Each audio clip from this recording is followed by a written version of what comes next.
Hello, my name is John Hedengren, and I look forward to having you as part of the course this semester. We have some exciting things planned for the Machine Learning and Dynamic Optimization course, and we have the course in 3 phases. The first phase is about modeling, how to obtain a relationship between the thing that's an input to the system and the thing that we're trying to predict or control or optimize. And so the first thing we need to do is create a mathematical representation of that thing. And we can do it in a couple different ways.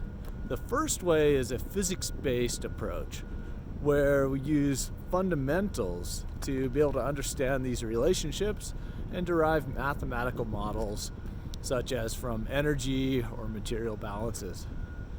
The next way is to use something called machine learning, where we let the data derive the models for us with algorithms that help us understand these relationships, where we don't have to bring knowledge to the table about the system.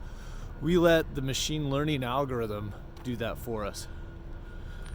Then we're going to have a next phase of the course, which is estimation.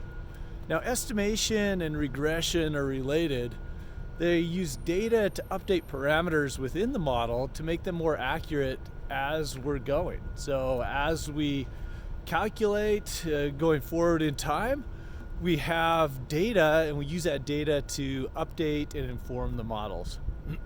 Okay, a final part of the course, a third part of the course, is about control and optimization.